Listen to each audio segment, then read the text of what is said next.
Hello everyone, welcome to the study concept. Madhya Pradesh GK की MCQ series में आपका बहुत बहुत स्वागत है। मध्य प्रदेश जीके की ये 28th वीडियो है। लगातार 27 वीडियो आ चुके हैं। जैसे कि मैं आपको पिछली वीडियोस में भी बता चुका हूं कि लगातार ये टॉपिक वाइज एमसीक्यू सीरीज चल रही है, जो कि 10,000 क्वेश्चंस की ये सीरीज रहेगी।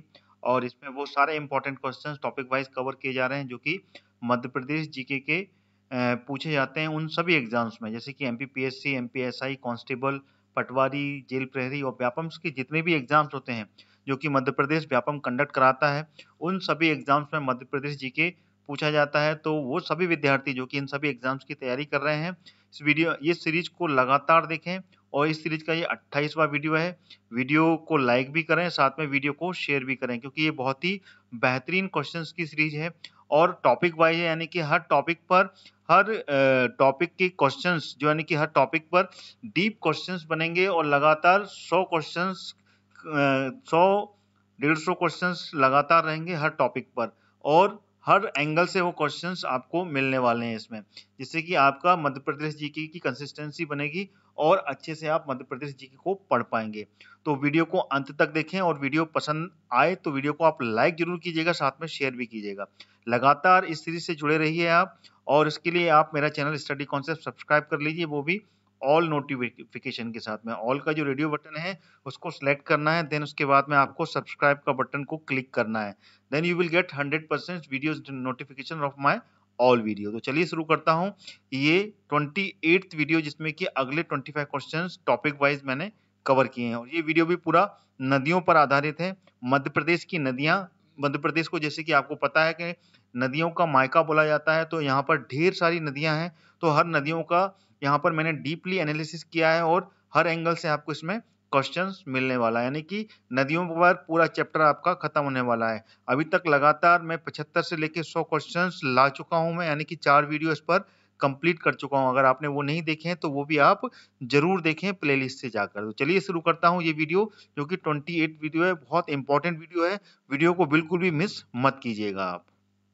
ये आ गया पहला क्वेश्चन आपके सामने, और पहला क्वेश्चन में पूछा गया है कि इंदौर खालिस्तान नदियों के संगम की जगह है। तो कौन कौन सी नदियां हैं यहाँ पे कि इंदौर में उन नदियों का संगम होता है? तो नर्मदा, ताप्ती, सिंधु, छिप्रा, छिप्रा केन या फिर खान और सरस्वती। तो इसका सही उत्तर क्या है? तो इसका सही उत्तर है खान और सरस्वती। इन दोनों नदियों का यहाँ पर संगम होता है इंदौर में, ठीक है ना। इंदौर जो कि मध्य प्रदेश की आर्थिक राजधानी है, ठीक है ना। क्लियर हो गया आपको? और इंदौर नगरी को किसने बसाया था? ये इंदौर नगरी को बसाया था देवी अहिल्या ने, ठीक है ना। और ये इंदौर नाम कैसे पड़ा? ये भी बहुत बड़ा इतिहास है। 18वीं शताब्दी में, ठीक है ना, देवी अहिल्या ने यहाँ पर इंद्रेश्वर मंदिर बनवाया था, ठीक है ना, ध्यान रखिएगा। इंद्रेश्वर मंदिर का यहाँ पर निर्माण करवाया था, तो उसी कारण से इसका नाम इंदौर पड़ा, ठीक है ना। और यहीं पर खान और सरस्वती नदी के किनारे ये बसा हुआ है, इस कारण से यहाँ पर इन दोनों नदियों का संगम है, ठीक है। चलिए चलिए आगे बढ़ते हैं अगले क्वेश्चन की ओर। अगला क्वेश्चन आ गया आपके सामने, कितनी नदियां मध्य प्रदेश राज्य में उत्पन्न होती हैं? देखिए, इसमें नदियां यानी कि मध्य प्रदेश में तो बहुत नदियां हैं और नदियों की सहायक नदियां भी हैं, लेकिन इसमें प्रमुख नदियों के बारे में पूछा है कि कितनी नदियां मध्य प्रदेश में उत्पन्न होती हैं। तो इसको अपन स्पेसिफिक नहीं कह सकते कि मध्य प्रदेश में कितनी नदियां उत्पन्न होती हैं, बहुत नदियां हैं। इस कारण से इस क्वेश्चन को अपन कंफ्यूज करने वाला क्वेश्चन है। तो अगर देखा जाए तो मध्य प्रदेश में नर्मदा की ही 41 सहायक नदियां हैं, ठीक है ना। और इसी तरीके से अन्य नदियां भी बहुत सारी हैं। तो मैं इस क्वेश्चन को ना लेते हुए आपको प्रमुख नदियों के बारे में बता दूं। जो प्रमुख नदियां हैं वो, जो कि बार बार क्वेश्चन पूछे जाते हैं, तो मध्य प्रदेश की प्रमुख कौन कौन सी नदियां हैं ये मैं आपको यहाँ पर लिखवा रहा हूँ। सबसे बड़ी नदी जो मध्य प्रदेश की है वो है नर्मदा नदी। उसके बाद में दूसरी नदी जो आती है ना, दूरी वाइज, वो आती है चंबल नदी। चंबल के बाद में तीसरी नदी जो आती है वो आती है सोन नदी। सोन के बाद में चौथी नदी जो आती है वो आती है ताप्ती नदी। और ताप्ती के बाद में फिर पांचवी नदी जो आती है, ये बिल्कुल उसकी लंबाई के बराबर मैं कम से कम करते हुए जा रहा हूँ, ठीक है। इसके बाद में इसकी कितने किलोमीटर ये सफर करती है, कितने किलोमीटर का इसका रन है, वो भी मैं आपको इसमें बताने वाला हूँ, ठीक है। ताप्ती के बाद में फिर आती है बेतवा नदी, ठीक है। बेतवा के बाद में फिर आती है आपकी कैन नदी। कैन नदी के बाद में फिर आती है तमस नदी या फिर टोंस नदी बोलते हैं, ठीक है ना। और टोंस नदी के बाद में फिर आती है आपकी कौन सी, सिंध नदी, ठीक है ना। सिंध नदी के बाद में फिर कौन सी नदी आती है और आकी, ठीक है ना, पार्वती नदी। ऐसे बहुत सी नदियां जो बहुत ही ज्यादा इंपॉर्टेंट रोल प्ले करती हैं, ठीक है ना। 11वीं नदी जो है वो है काली सिंध नदी, बहुत ही इंपॉर्टेंट, सारी नदियों के बारे में आपको बता रहा हूँ, ठीक है ना। काली सिंध नदी हो गई। फिर 12वीं नदी और देखी जाए तो कौन सी नदी है, वर्धा नदी, ठीक है ना। 13वीं नदी देखी जाए तो कौन सी नदी है, ये है वैनगंगा नदी, वैनगंगा नदी, ठीक है। तो ये लगातार नदियों के बारे में आपको जानकारी दे रहा हूँ। तो प्रमुख नदियों के बारे में आपको पूरी जानकारी दे रहा हूँ। नर्मदा नदी अमरकंटक से निकलती है और ये 1077 मध्य प्रदेश में बहती है, वैसे 1312 किलोमीटर जाती है। चंबल नदी 965 किलोमीटर का रन है इसका। सोन नदी ये 785 किलोमीटर का रन है इसका, ठीक है ना। ताप्ती नदी 724 किलोमीटर का रन है। बेतवा नदी 480 किलोमीटर का रन है।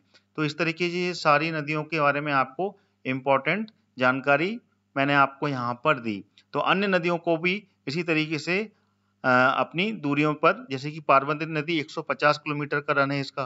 तो ये सारी नदियों के बारे में आपको जानकारी आपको मिलनी चाहिए। वैसे तो मध्य प्रदेश में अन्य नदी, इसलिए इस क्वेश्चन को अपन स्टार मार्क देते हैं, ये क्वेश्चन सही नहीं है, ठीक है। चलिए आगे बढ़ते हैं। अगला क्वेश्चन आ गया, बीना और धसान खालिस्तान की सहायक नदियां हैं। नर्मदा की नदी है, नर्मदा की सहायक नदी है, या फिर ताप्ती, चंबल या फिर बेतवा। तो बताइए ये दोनों नदियां किस नदी की सहायक नदी है। बहुत इंपॉर्टेंट है क्योंकि सहायक नदियों के बारे में भी क्वेश्चन बनता है। तो ये है बेतवा की सहायक नदियां, ठीक है ना। बेतवा नदी जो कि कहाँ से निकली है, ये मैं कई बार रिपीट कर चुका हूँ, ये मान के चलिए रिवीजन है आपका, ये आपको रट जाने वाला है जब तक ये सीरीज खत्म होगी। मध्य प्रदेश का एक एक क्वेश्चन आपको रट जाएगा, एक एक एंगल से पूरा स्टैटिक जीके आपका कंप्लीट होने वाला है। तो वीडियो को आखिरी तक, हर वीडियो को देखिए आप, ठीक है, क्योंकि इससे आपको कंसिस्टेंसी बनेगी, क्योंकि हर क्वेश्चन में कहीं ना कहीं उलट फिर के कोई ना कोई स्टैटिक जीके मिक्स होता है, पूरा एनालिसिस आपको मिलने वाला है, ठीक है ना। तो बेतवा कहाँ से निकलती है, रायसेन के कुमरा गांव से निकलती है और ये कितनी 480 किलोमीटर बहती है। और बेतवा को मध्य प्रदेश की गंगा कहते हैं। और गंगा क्यों कहते हैं, क्योंकि मध्य प्रदेश की सबसे प्रदूषित नदी कहलाती है। जिस तरीके से गंगा प्रदूषित नदी है, वैसे ही बेतवा भी प्रदूषित नदी है। तो ये दोनों नदियां बेतवा की सहायक नदियां हैं। बीना नदी जो कि सागर से निकलती है, ठीक है ना, और धसान नदी ये भी सागर की नदी है। तो दोनों नदियां सागर की नदियां हैं, ठीक है। चलिए आगे बढ़ते हैं। अगला क्वेश्चन आ गया, चंबल नदी खालिस्तान में गिरती है, यानी कि किस नदी में जाके ये गिर जाती है, बेतवा में, केन में, यमुना में या फिर गोदावरी में। तो इसका सही उत्तर क्या है, देखिए मैं पहले भी बता चुका हूँ इसके बारे में, तो आपको बिल्कुल पता होना चाहिए कि ये यमुना नदी की सहायक नदी है और यमुना नदी में जाकर ये गिर जाती है। यमुना नदी जो कि यमुनोत्री ग्लेशियर से निकली है, जो कि कहाँ है, चीन में मानसरोवर जो झील है उसके पास में स्थित है, ठीक है ना। और उसमें जाके ये चंबल नदी मिल जाती है, जो कि 965 किलोमीटर का इसका रन है। और ये कहाँ, इटावा के पास में, इटावा जो उत्तर प्रदेश है वहां पे जाके इसका संगम होता है यमुना नदी से। चलिए आगे बढ़ते हैं। अगला क्वेश्चन आ गया, वह नदी जो कि मध्य प्रदेश और उत्तर प्रदेश के बीच की सीमा निर्धारण करती है, वो कौन सी नदी है, गंभीर, जामनी, चंबल या फिर बेतवा नदी। तो इसका सही उत्तर कौन सा है, तो इसका सही उत्तर है जामनी नदी। तो जामनी नदी है, यही नदी है जो कि मध्य प्रदेश और उत्तर प्रदेश की सीमा का निर्धारण करती है। और ये टीकमगढ़, जो टीकमगढ़ है, टीकमगढ़ से लगी हुई नदी है, जो कि उत्तर प्रदेश की सीमा पर स्थित ये टीकमगढ़ जिला है। और वहीं से उत्तर प्रदेश की सीमा भी लगी है और मध्य प्रदेश की भी सीमा, मध्य प्रदेश का ये टीकमगढ़ जिला है और टीकमगढ़ उत्तर प्रदेश की सीमा को छूता है। तो वहीं पर ये नदी मिलती है और वो मध्य प्रदेश और उत्तर प्रदेश की बॉर्डर को बनाती है। और इसमें गंभीर नदी का जो पानी है, 17% पानी मध्य प्रदेश को सप्लाई किया जाता है, ठीक है ना। और ये संधि हुई थी उत्तर प्रदेश और मध्य प्रदेश के बीच में कब, 1974 में। ये भी क्वेश्चन बन सकता है, इसको भी आपको याद रखना है। आगे बढ़ते हैं। अगला क्वेश्चन आ गया, मध्य प्रदेश का सबसे महत्वपूर्ण नदी द्वीप है, कौन सा है मध्य प्रदेश का और कहाँ पर है, काल भैरव, ओमकारेश्वर, बाणगंगा या फिर नोरा देही। तो इसका सही उत्तर क्या है, तो इसका सही उत्तर है ओमकारेश्वर। ये मध्य प्रदेश का महत्वपूर्ण नदी द्वीप है और ये कहाँ पर स्थित है, ये खंडवा जिले में स्थित है ओमकारेश्वर, ठीक है ना। और यहाँ पर 12 ज्योतिर्लिंगों में से एक ज्योतिर्लिंग ओमकारेश्वर में स्थित है। और दूसरा जो ज्योतिर्लिंग मध्य प्रदेश में वो कहाँ पर है, वो है उज्जैन में महाकालेश्वर के नाम से। तो मध्य प्रदेश में 2 ज्योतिर्लिंग है, एक महाकालेश्वर और दूसरा ओमकारेश्वर, ठीक है ना। और ये महत्वपूर्ण है यहाँ पर। देखिए एक इम्पोर्टेंट फैक्ट भी है यहाँ पर, आदि शंकराचार्य, ये भी आपको याद रखना चाहिए। आदि शंकराचार्य जी की गुफाएं भी यहाँ पर स्थित हैं, ठीक है ना। और साथ ही साथ में यहाँ पर बहुत से इम्पोर्टेंट दर्शनीय स्थल हैं सनातन धर्मी, ठीक है ना। जैसे कि कौन सा, ममलेश्वर मंदिर, ये बहुत ही इंपॉर्टेंट है, ये पूछा जाता है, इसको भी आप याद रखिएगा। ममलेश्वर जी का मंदिर भी यहाँ पर स्थित है। साथ ही साथ में यहाँ पर सिद्धनाथ का मंदिर भी है, ठीक है ना। और इम्पोर्टेंट तो ये है आदि शंकराचार्य जी की गुफाएं, ठीक है ना। ये गुफाएं बहुत इंपॉर्टेंट है, बार बार ये क्वेश्चन बनते हैं, इसको भी आप याद कर लीजिएगा। ममलेश्वर मंदिर है यहाँ पर और सिद्धनाथ का मंदिर, ये भी क्वेश्चन कई बार पूछा है, पटवारी में तो बिल्कुल आया है ये पिछले बार की में जो 2017 में हुई थी। तो सिद्धनाथ का मंदिर भी यहाँ पर स्थित है, ठीक है। तो ये सारी चीजें याद हो गई। और साथ ही साथ में ओमकारेश्वर को मानधाता के नाम से भी पुकारा जाता है, इसका प्राचीन नाम है मानधाता, ठीक है ना। इसको राजा मानधाता ने इस नगरी को बसाया था, इसलिए इसको मानधाता के नाम से भी पुकारते हैं, ठीक है। चलिए आगे बढ़ते हैं। आगे जाने से पहले मैं आपको बताना चाहता हूँ, अनअकैडमी आपके लिए लाया है एक फ्री प्लान जिसमें कि आपको एमपी के टॉप एजुकेटर से पढ़ने का सुनहरा मौका मिलेगा। इसी के साथ में आपको मिलेगा 500 से ज्यादा free live classes, live doubt clearing के साथ ही साथ में 20,000 से ज्यादा free questions, free mock test और उन सभी के एनालिसिस, और साथ में आपको अनअकैडमी देगा और भी बहुत कुछ। फ्री प्लान एक्सेस करने के लिए आज ही डाउनलोड करें अनअकैडमी का ऐप और यूज करें मेरा रेफरल कोड हरदयाल कुशवाहा, जो कि रेड लेटर में, कैपिटल लेटर में आपके सामने दिख रहा है। आइए अब जान लेते हैं अनअकैडमी के प्लस बैचेस के बारे में, जो कि आपकी हर जरूरत के लिए परफेक्ट है। जी हाँ, अनअकैडमी के साथ में आप अपनी प्रिपरेशंस की जरूरत के हिसाब से घर बैठे ज्वाइन कर सकते हैं और अपनी एमपीपीएससी प्रीलिम्स 2020 की सिलेक्शन पक्की कर सकते हैं। ये सारे बैच बहुत जल्दी शुरू हो रहे हैं और अपनी प्रिपरेशन में आप जहां भी हैं वहां से आपको बहुत मदद करने वाले हैं। तो आइए जान लेते हैं इन सभी कोर्सेज के बारे में। जो भी प्रीलिम्स 2020 क्लियर करना चाहते हैं ध्यान से सुने, आपकी तैयारी के लिए आ गया है ultimate 60 days crash course with MCQ practice, live theory live revision दिन में और subject wise live MCQ practice जो कि रात में होगी। मध्य प्रदेश के टॉप एजुकेटर्स के द्वारा लाइव कोर्स का जो पीडीएफ नोट्स हैं वो भी आपको प्रोवाइड कराए जाएंगे। साथ ही साथ में 20 से ज्यादा प्रीलिम्स की मॉक टेस्ट की प्रैक्टिस होगी और 20,000 से ज्यादा क्वेश्चंस बैंक की डेली प्रैक्टिस आप कर सकेंगे। यह बैच स्टार्ट हो रहा है 2 फरवरी से, तो आज ही जाकर एनरोल करें और अपनी तैयारी को और भी पक्की करें। क्या आप Madhya Pradesh SI exams crack करना चाहते हैं? तो अभी ज्वाइन कीजिए लक्ष्य MP sub inspector 3 month foundation course, जो कि स्टार्ट हो रहा है 2 फरवरी से। इसमें आपको मध्य प्रदेश की टॉप फैकल्टी से पढ़ने का पूरा मौका मिलेगा। साथ ही साथ आपको मिलेंगे लाइव क्लासेस, पीडीएफ नोट्स और वीकली मेगा क्विज। तो बिल्कुल भी देरी ना करें, ज्वाइन करें इस कोर्स को। इस कोर्स का लिंक मैंने वीडियो के डिस्क्रिप्शन बॉक्स में डाल दिया है। क्या आप एमपीपीएससी प्रीलिम्स 2020 की तैयारी शुरू कर रहे हैं? और तो अभी आप ज्वाइन कीजिए 10 मंथ का मेगा फाउंडेशन बैच, जो कि स्टार्ट हो रहा है 2 फरवरी से। इसमें आपको मध्य प्रदेश की टॉप फैकल्टी से पढ़ने का पूरा मौका मिलेगा। साथ ही साथ आपको मिलेंगी लाइव क्लासेस, पीडीएफ नोट्स और वीकली मेगा क्विजेस। इस कोर्स का लिंक भी मैंने वीडियो के डिस्क्रिप्शन बॉक्स में डाल दिया है।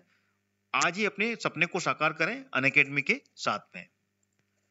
क्या आपका थ्योरी का रिवीजन हो गया है और आपको सब्जेक्ट वाइज एमसीक्यू रिवीजन चाहिए? तो आपके लिए अनअकैडमी लेके आया है 60 डेज रिवीजन वेज course through subject wise MCQ series. इसमें सब्जेक्ट वाइज आपको एमसीक्यू रिवीजन होगा और साथ ही साथ में क्लास के बाद में इसके नोट्स भी मिलेंगे। और ये स्टार्ट हो चुका है 14 जनवरी से, तो बिल्कुल भी देरी ना करें, ज्वाइन करें इस कोर्स को। इसका भी लिंक मैंने वीडियो के डिस्क्रिप्शन बॉक्स में डाल दिया है। क्या आप ऑलरेडी रिवीजन कर रहे हैं? तो ज्वाइन कीजिए रिवीजन कोर्स को। संपूर्ण ज्ञान में आपको रिवीजन सेशंस मिलेंगे, यहाँ पे आप पढ़ सकते हैं विथ डाउट क्लियरिंग के साथ में। और संकल्प बैच में आपको मिलेगा डेडिकेटेड डाउट क्लियरिंग आपके रिवीजन को बूस्ट करने के लिए। रिवीजन इज वेरी इंपॉर्टेंट, तो आज ही इन बैच को ज्वाइन करें। दोनों बैच में 2 जो सब्सक्रिप्शन है वो आप एक ही वैल्यू में पा सकते हैं। जिन लोगों ने एमपीपीएससी प्रीलिम्स क्लियर कर लिया है उन सभी को मेरी तरफ से बहुत बहुत बधाई, मैनी कंग्रेचुलेशंस। अब अपने मेंस की तैयारी में बिल्कुल भी चूक ना करें। आप लोगों के लिए अनअकैडमी लेके आया है स्वप्न पूर्ति बैच, जिसमें कि आपको 35 दिन में एमपीपीएससी मेंस की कंप्लीट प्रिपरेशन कराई जाएगी with dedicated answer writing practice के साथ में। ये बैच स्टार्ट हो रहा है 1 फरवरी से। इसमें कि आपको मध्य प्रदेश की टॉप फैकल्टी के साथ में पढ़ने का मौका मिलेगा, लाइव क्लासेस मिलेंगी, पीडीएफ नोट्स प्रोवाइड कराए जाएंगे, साथ ही साथ में आपको वीकली मेगा क्विज भी कंडक्ट कराई जाएंगी। तो आज ही अपनी सफलता की सीढ़ी को एक और कदम आगे बढ़ाएं अनअकैडमी के साथ में। आइए अब जान लेते हैं अनअकैडमी के सब्सक्रिप्शंस कैसे लेना है। बस आपको प्ले स्टोर पर जाना है और अनअकैडमी का लर्निंग ऐप डाउनलोड करना है और इसमें अपना गोल एमपीपीएससी व्यापम सेलेक्ट करना है और प्ले प्लस कोर्सेज में जाकर अपने मनचाहे बैचेज और कोर्स को एनरोल करके गेट सब्सक्रिप्शन का जो बटन है उसको क्लिक करना है। इंस्टेंट 10% का डिस्काउंट पाने के लिए फीस में आपको मेरा रेफरल कोड जो कि रेड कैपिटल लेटर में हरदयाल कुशवाहा लिखा है उसको एंटर करना है। जैसे ही आप एंटर करेंगे you will gate 10% discount in the fees. तो देर किस बात की है दोस्तों, आज ही अनअकैडमी का लर्निंग ऐप डाउनलोड कीजिए और एमपीपीएससी और व्यापम क्रैक करने के लिए तैयार हो जाइए। Let's crack it. अगला क्वेश्चन आ गया, नर्मदा अपने 2 तरीके के संगमरमर को काटकर एक सकरी घाटी में सुकड़ जाती है, इसे निम्न जिले में देखा जा सकता है। तो कौन सा जिला है वो, उज्जैन, रतलाम, धार या फिर जबलपुर। तो इसका सही उत्तर बिल्कुल आप जानते होंगे, तो इसका सही उत्तर है जबलपुर। जबलपुर में ही संगमरमर की जो चट्टानें हैं उससे नर्मदा नदी प्रवाहित होती है और वहीं पर एक जलप्रपात बनाती है, इसको बोलते हैं धुआंधार।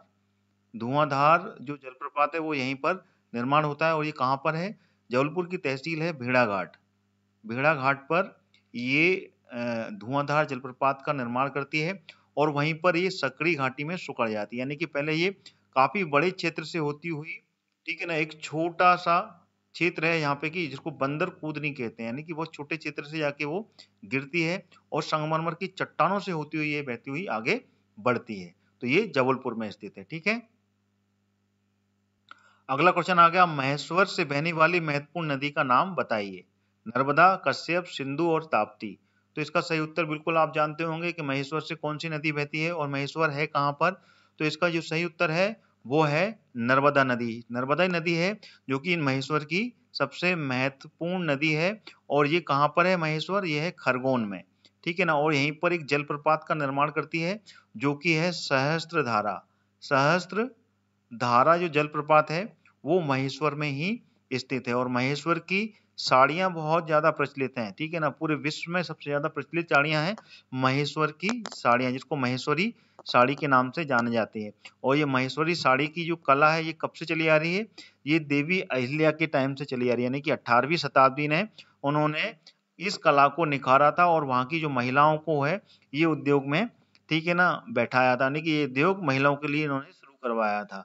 और महेश्वर को देवी अहिल्या ने अपनी राजधानी बनाया था, इंदौर से शिफ्ट किया था। सबसे पहले उज्जैन में थी, उज्जैन के बाद में फिर इंदौर लेके आई, इंदौर से फिर खरगोन में अपनी राजधानी को शिफ्ट किया था। और देवी अहिल्या किस वंश की थी, होलकर वंश की। ठीक है, चलिए आगे बढ़ते हैं। अगला क्वेश्चन आ गया, मध्य प्रदेश की सबसे बड़ी नदी कौन सी है। सिंपल सा आंसर है, कई बार रिपीट कर चुका हूँ, क्वेश्चंस घूम फिर कर आ रहे हैं जिससे कि आपका रिवीजन हो रहा है। तो वो है नर्मदा नदी। 1312 किलोमीटर टोटल 3 राज्यों में, मध्य प्रदेश, ठीक है ना, साथ में महाराष्ट्र, फिर गुजरात, ठीक है ना, यहाँ से होकर ये बहती है और मध्य प्रदेश अकेले में 1077 किलोमीटर ये रन करती है। क्लियर हो गया, चलिए आगे बढ़ते हैं। और मध्य प्रदेश के ये 15 जिलों से होकर गुजरती है। ठीक है ना, ये भी आपको क्लियर होना है। और कहाँ से इसका उद्गम है, ये अमरकंटक से निकलती है। अमरकंटक कहाँ पे है, ये पुष्पराजगढ़ तहसील में है। पुष्पराजगढ़ तहसील किस में है, ये अनूपपुर जिले में है। सारी चीजें मैंने बता दी दोस्तों, बहुत ही इंपॉर्टेंट है ये। चलिए आगे बढ़ते हैं। अगला क्वेश्चन आ गया, मध्य प्रदेश और राजस्थान के बीच सीमा बनाने वाली नदी का नाम क्या है। चंबल, इनमें से कोई नहीं, सिंधु या फिर यमुना नदी। तो सीधी सी बात है, जो चंबल नदी है वही मध्य प्रदेश और राजस्थान की सीमा बनाती है और ये सीमा कहाँ बनाती है, मध्य भारत में। ठीक है ना, अगर आप देखेंगे तो ऊपर में जो श्योपुर है, श्योपुर के बाद में फिर मुरैना पड़ता है, ठीक है ना, और नीचे जो पड़ते हैं वो गुना पड़ता है, गुना के बाद में आगे देखा जाए तो अन्य जो जिले पड़ते हैं। तो यहाँ पर जो सीमा बनाती है, ठीक है ना, यहाँ पे कि पहला श्योपुर आता है, फिर मुरैना आता है, मुरैना के बाद में फिर भिंड आता है। तो ये जो नदी है ये चंबल नदी है जो कि मध्य प्रदेश और राजस्थान की सीमा बनाती है और ये मध्य प्रदेश की दूसरी सबसे बड़ी नदी है। 965 किलोमीटर का इसका रन है। ठीक है, ये मैं कई बार रिपीट कर चुका हूँ, जिससे कि आपकी रिवीजन बार बार हो रहा होगा और रट भी गया होगा। ठीक है, बाकी अन्य नदियों के बारे में आपको जानकारी है, जैसे कि सिंधु नदी, ये कहाँ से निकलती है, ये सिरोंज से निकलती है, तो ये भी आपका रिवीजन है। सिरोंज तहसील है जो कि किसकी है, ये विदिशा की ये तहसील है। यमुना नदी के बारे में मैंने बता दिया, यमुनोत्री ग्लेशियर मानसरोवर झील जो कि चीन में है, वहां से इसका उद्गम है। ठीक है ना, और इनकी ये सब सहायक नदियां हैं। ठीक है ना, चंबल नदी भी यमुना की सहायक नदी है और सिंध नदी भी सहायक नदी है। किसकी है सिंध नदी, ये चंबल की सहायक नदी है। तो इस तरीके से एक दूसरे से ये कोरिलेट है, तो आपको ये सब चीजें याद रखना बहुत जरूरी है। आगे बढ़ते हैं, अगला क्वेश्चन आ गया, मध्य प्रदेश की सबसे बड़ी पुल खालिस्तान नदी पर स्थित है। कौन सी नदी पर स्थित है सबसे बड़ा पुल मध्य प्रदेश का, नर्मदा, तवा, चंबल या फिर ताप्ती? तो इसका सही उत्तर है तवा नदी। जो तवा नदी है उस पर मध्य प्रदेश का सबसे बड़ा पुल स्थित है। ये 1 किलोमीटर के आसपास का ये पुल है जो कि तवा नदी पर बनाया गया है। कहाँ पर, होशंगाबाद में। ये आपको पता होना चाहिए, ये होशंगाबाद पर ये पुल बना है। ठीक है, चलिए आगे बढ़ते हैं। और तवा नदी नर्मदा की सहायक नदी है। ठीक है, चलिए आगे बढ़ते हैं। अगला क्वेश्चन आ गया, कोपरा, व्यामा और व्यारना, ये सब प्रजातियां यानी कि सहायक नदी हैं। किसकी सहायक नदी है ये, चंबल की, बेतवा की, कैन की या फिर ताप्ती नदी की? तो बहुत ही इंपॉर्टेंट है दोस्तों ये क्वेश्चन। ये जो है ये कैन नदी की सहायक नदी है। ठीक है ना, ये कैन नदी के साथ में जाके मिल जाती हैं। और ये जो इनका उद्गम है ये कहाँ से है, ये दमोह जिले से है। जितनी भी नदियां हैं, ठीक है ना, कोपरा, व्यामा और व्यारना, ये दमोह जिले से उद्गमित होती हैं और ये कैन नदी में जाकर मिल जाती हैं। ठीक है ना, वेरी इंपॉर्टेंट, इसको आपको ऐसे ही याद रखना है। कैन नदी जो कि कहाँ से निकलती है, ये निकलती है कैमूर की पहाड़ियों से। ठीक है, बहुत ही इंपॉर्टेंट है ये। और ये कैन नदी किसकी सहायक नदी है, ये है बताइए, कैन नदी किसकी सहायक नदी है? ये है यमुना की सहायक नदी। ठीक है ना, ये भी आपको क्लियर होना चाहिए, यमुना नदी में जाके मिलती है कैन नदी। और ये कोपरा, व्यामा, व्यारना, ये कैन नदी की सहायक नदियां हैं। ठीक है ना, तो ये पूरा कोरिलेट है, इसको भी आपको ऐसे ही रटना है। नर्मदा नदी मध्य प्रदेश में कुल लंबाई कितनी है? देखिए बहुत ही सिली क्वेश्चन है, हर कोई इसका आंसर दे सकता है। तो इसका आंसर 1077 किलोमीटर है। सैकड़ों बार मैंने ये क्वेश्चंस आपके सामने मेरे चैनल के माध्यम से इसका आंसर दिया है और काफी कुछ फैक्ट इसके बारे में बताए हैं। तो बिल्कुल सही आंसर है 1077 किलोमीटर।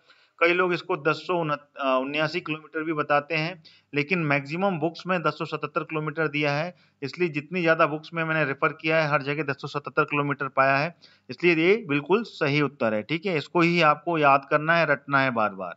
ठीक है, चलिए आगे बढ़ते हैं। अगला क्वेश्चन आ गया, सरस्वती और खान किसकी सहायक नदी है, यमुना, नर्मदा, क्षिप्रा या फिर चंबल? तो बताइए इसका सही उत्तर क्या है? तो इसका सही उत्तर क्या है, सा, क्षिप्रा नदी की ये सहायक नदी है। मैंने पिछले क्वेश्चन में भी इसके बारे में आपको जानकारी दी। सरस्वती और खान ये कहाँ पर जाके मिलती है, संगम इसका कहाँ पे है? मैंने अभी पहले ही क्वेश्चंस में मैंने आपको अटेम्प्ट दिया था, इंदौर में इसका संगम है और ये क्षिप्रा में जाके मिल जाती है। और क्षिप्रा नदी ये भी इंदौर में काकड़ी बरड़ी, ठीक है ना, ये आपको पता होना चाहिए, वहां से इसका उद्गम है क्षिप्रा का। और ये सारी नदियां, ये क्षिप्रा नदी किससे जाके मिल जाती है, ये चंबल में जाके मिल जाती है। ये भी आपको पता होना चाहिए, चंबल नदी की ये सहायक नदी। और इंदौर और क्षिप्रा नदी के तट पर ही सिंहस्थ मेला लगता है, ये भी आपको क्लियर होना चाहिए, जो कि कहाँ पर है, उज्जैन में। तो ये उज्जैन से होती हुई निकलती है, इंदौर से होती है, फिर आगे उज्जैन जाती है। और उज्जैन में यहाँ पर हर 12 वर्ष में सिंहस्थ मेला, जिसको कि कुंभ का मेला कहते हैं, वो भी यहाँ पर आयोजित होता है। पिछला मेला कहाँ जो हुआ था सिंहस्थ, कब हुआ था, 2016 में आयोजित किया था। बहुत ही भव्य मेला था और इसका एक इतिहास है बहुत ही प्यारा। ठीक है ना, बड़ा ही क्लीन पानी था।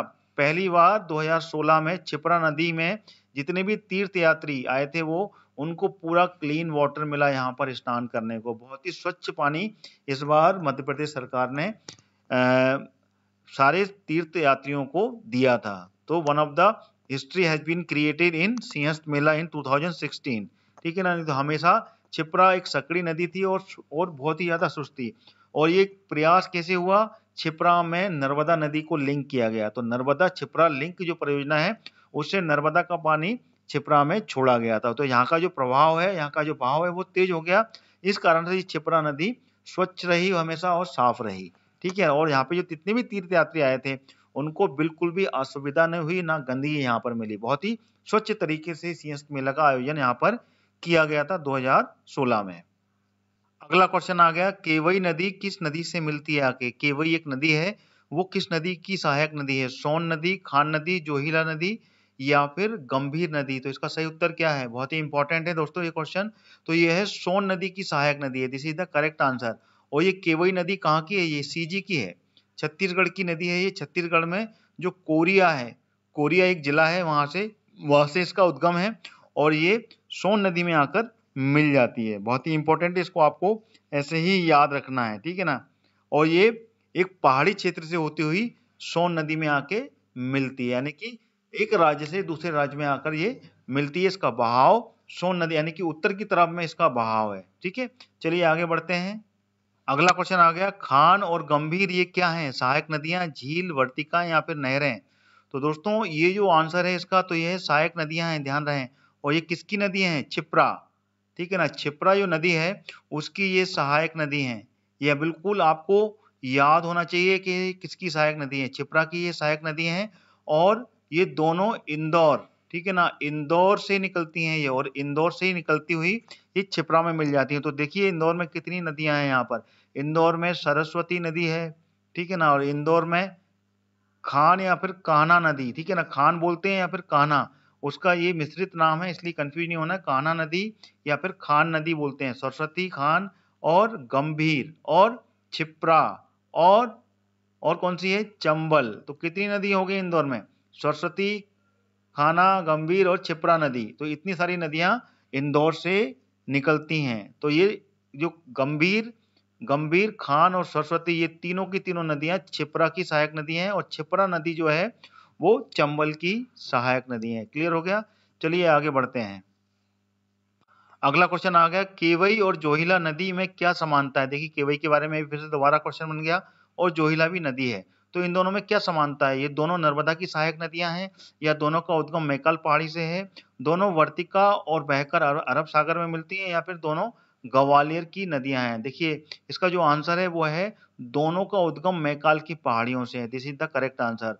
और ये दोनों नदियां सोन नदी की सहायक नदी हैं, ठीक है ना। ये क्लियर है? मैंने पिछले क्वेश्चन में भी आपको बताया कि जो केवई नदी है वो पिछले क्वेश्चन में मैंने कवर किया है, जो कि सोन नदी में जाके मिलती है। तो इसी तरीके से जोहिला नदी भी सोन नदी की सहायक नदी है, क्लियर है। और सोन नदी ये गंगा की सहायक नदी है, गंगा में जाके मिलती है। कहाँ पर? पटना में, बिहार पटना में जाके ये गंगा में जाकर मिल जाती है। चलिए आगे बढ़ते हैं। अगला क्वेश्चन आ गया 19वां, लश्कर का मैदान की सीमा बनाने वाली दो नदियां कौन सी है? यमुना गंगा, यमुना चंबल, गंगा यमुना या फिर सोन चंबल? तो इसका सही उत्तर है यमुना और चंबल नदी, ये लश्कर का जो मैदान है उसकी सीमा बनाने वाली ये नदियां हैं, ठीक है। This is the correct answer. इसको आपको रट लेना है, याद कर लेना है बार बार। दोस्तों अगर वीडियो अच्छा लगता है तो वीडियो को आप देख रहे हैं तो वीडियो को लाइक करें और वीडियो को शेयर भी करें, जिससे कि सारे विद्यार्थी जो भी मध्य प्रदेश जीके की तैयारी कर रहे हैं, उसको पढ़ रहे हैं, उसको याद कर रहे हैं, उनको कंफ्यूजन हो रहा है, तो डेफिनेटली वो मेरे इस सीरीज से जुड़कर बिल्कुल खुश होने वाले हैं, क्योंकि हर क्वेश्चंस का मैं डीपली एनालिसिस ला रहा हूँ, हर चीज के बारे में बिल्कुल क्लियर कर रहा हूँ। कहीं पे कोई भी कंफ्यूजन है, you can write the questions with the comment box, मैं उसका पूरा जवाब दूंगा। और लगातार मेरी सीरीज से जुड़े रहिए, क्योंकि आपको मध्य प्रदेश जीके का पूरा ज्ञान मिलने वाला है मेरी इस सीरीज से, क्योंकि इसमें 10,000 क्वेश्चंस, मैं बार बार बता रहा हूँ, 10,000 क्वेश्चंस की ये सीरीज चलने वाली है और इससे आपको पूरा मध्य प्रदेश का ज्ञान होने वाला है। चलिए आगे बढ़ते हैं। अगला क्वेश्चन आ गया, पेंच एक नदी है जो कि खालिस्तान नदी से जाकर जुड़ती है, यानी कि किस नदी की ये सहायक नदी जाकर मिल जाती है? यमुना, गंगा, गोदावरी या फिर चंबल नदी? तो इसका सही उत्तर क्या है? तो इसका सही उत्तर है गोदावरी।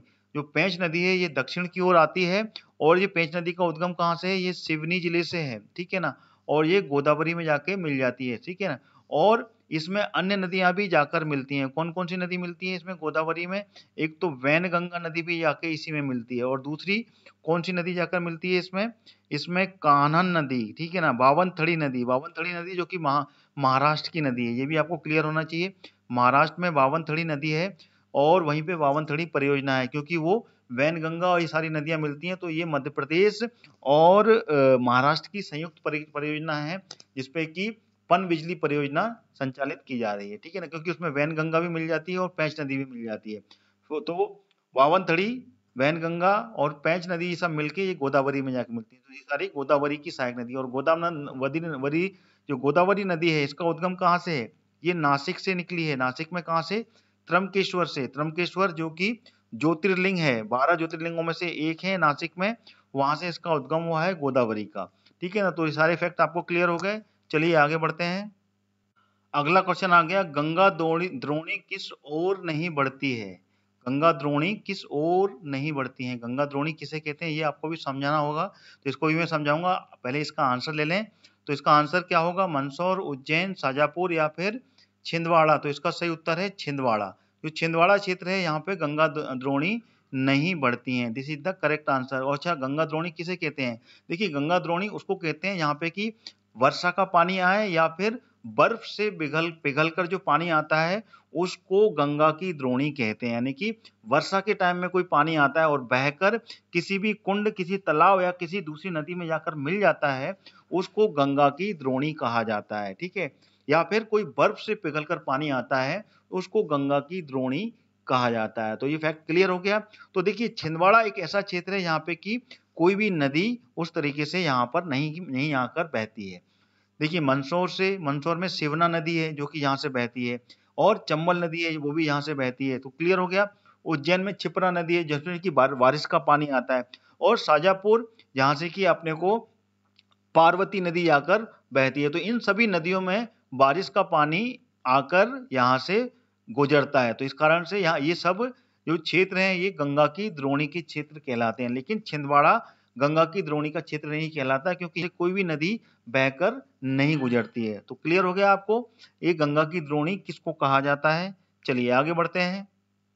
अगला क्वेश्चन आ गया, कछुओं की दुर्लभ प्रजाति किस नदी में पाई जाती है? चंबल में, सोन में, जामनी में या फिर कुंवारी नदी में? तो इसका सही उत्तर क्या है? तो इसका सही उत्तर है सोन नदी। सोन नदी जो कि अमरकंटक से इसका उद्गम है, इसमें कछुओं की दुर्लभ प्रजाति पाई जाती है। और वो दुर्लभ प्रजाति कौन सी है?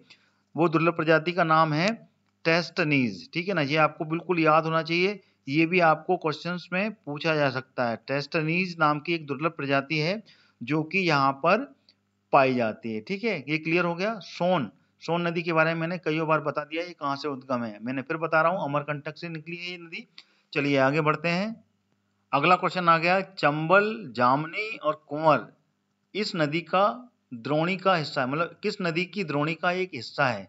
गंगा, नर्मदा, यमुना या फिर चंबल? तो इसका सही उत्तर क्या है? इसका सही उत्तर है गंगा नदी। गंगा नदी की द्रोणी का हिस्सा। देखिए कैसे इस गंगा का हिस्सा है ये, क्योंकि आखिरी में ये सारी नदियां गंगा में ही जाके मिलती हैं। देखिए, चंबल नदी ये यमुना में जाके मिलती है, और यमुना किससे मिलती है? गंगा से।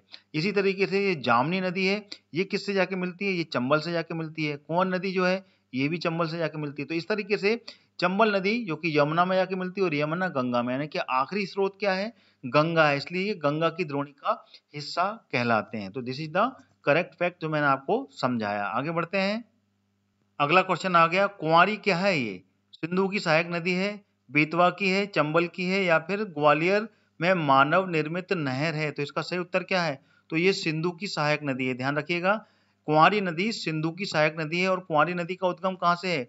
ये शिवपुरी में है। शिवपुरी का जो पठार है वहां से इसका उद्गम है। और यहीं से एक नदी और निकली है, वो है कूनो नदी। ठीक है ना, कूनो नदी जो कि पश्चिम की ओर चली जाती है।